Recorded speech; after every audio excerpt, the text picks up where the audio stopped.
Paula Roy is here from Ottawa at Home Magazine, the food editor. How are you? I'm well. How are you? Good. Welcome to the show. Thank you. You're going to teach us some things about fruit today. Well, I am. I learned a lot about fruit last week. I was one of 6 food writers from Canada invited down to Washington State to tour some orchards and take a fruit preserving workshop, and I learned a lot more than I expected. Is that right? It was very fascinating. Share that knowledge. What did you learn? Well, I learned that a lot of fruit in Ottawa actually comes from Washington, and I just hadn't been checking stickers. I've seen the stickers before. Why is that? Washington supplies about 90% of the apples shipped to Canada, for example. I thought we grew all our own here, but apparently we don't. Right. And it's great because we used to get a lot of fruit from South Africa, South America, and I'd rather have stuff that hasn't traveled quite so far, personally. I like local fruit, but there you go. And you don't mind Washington State, though? Washington State is beautiful, and having toured the orchards, I'm pretty impressed. So I'm looking at the sticker here, and it says USA, and it's got a picture of a salmon on there. That's a good bet. It's from the West Coast. That's right, and I have here a bag. It's got some Granny Smith apples in my basket. This is Stamilt, world famous fruit, and these are the actual orchards that I toured, and I is that right? have never noticed in the supermarkets, but there they are. By the way, it's a beautiful part of the world. It is a beautiful part of the world. Gorgeous. So the other thing that I learned is that conventional apples, non-organic, are actually coated with wax. That's why they're so nice and shiny in the store. The non-organic ones? Non-organic have wax on them. Is that the biggest difference? In terms of presentation to the consumer, yes. Obviously with growing, they're not using fertilizer. He's going to start juggling those next. I can just see it. Yeah. So this is regular. That's regular.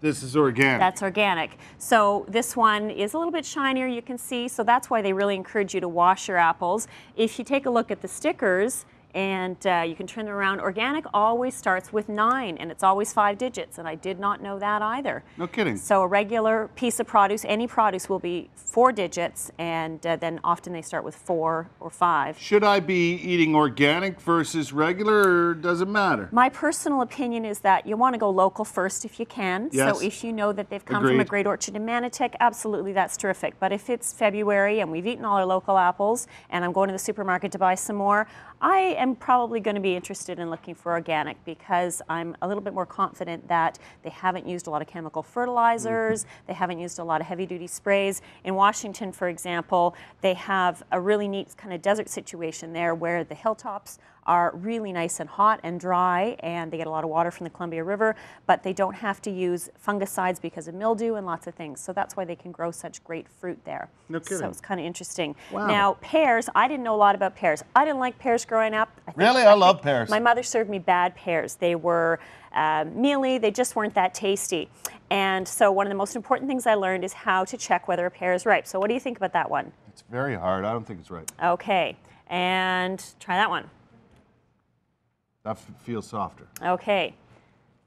Now we're on to this one. That's the ripe one. Okay, you can tell that one how? Because just the skin color. The skin color, and that's with a Bartlett pear. These are 2 Bartletts, so you can see the difference here. This one's still pretty green. This is yellow. But if you get into some of these red varieties, you can't tell by color. No, how do you tell with the red ones? So the foolproof method for any pear, you get to fondle it in a special way. Check the neck. You press down here at the neck, so go ahead and try. Check my neck. Oh, yeah. And soft. is it soft? So any pear, if you check at the neck and it's soft, so try this one now, then you know you're good to go. Oh, good. And just like that. That was kind of neat to learn that. What kind of pear is this? That is called a Star Crimson. Star Crimson. And that one I was not familiar with, and it's got a really luscious, delicious flavor. It's great. And this is... talking pear. Well, it is. This is the little Washington State fruit mascot. Yeah, and I just thought he was so cute I had to bring him. Yeah. So these Bosc pears are also tricky because of their russet color. You really can't tell when they're ripe. So just do the next. Yeah. Excellent. You're going to be back a little later, right? I am, We're but gonna first talk more. you have to have a healthy apple cookie. I will. For people who don't like fruit in fruit form, hide it in cookies. It's really great. Maybe you can tell us more about those in the next segment, too. Absolutely. Ah, delicious. Hey, much more to come here on the program. Sarah Freemark is, well, she's into a pretty serious topic today. It's Child Abuse Prevention Month. More on that coming up. Our penny drive continues. Matter of fact, Paula here brought in a jar of pennies for us. We're going to add to the pile. You could too. And get yourself a ballot to win tickets to see Barbra Streisand, Bruce Springsteen, or Justin Bieber. Simple as that. you can drop them off here at 87 George anytime between 6 in the morning and 6 in the evening. We'd really appreciate it. And coming up after 9 on Ask the Expert, Watson's Pharmacy is here. Going to do a deal with insomnia and sleeping trouble during that segment. If you got questions you can ask them. 8:15.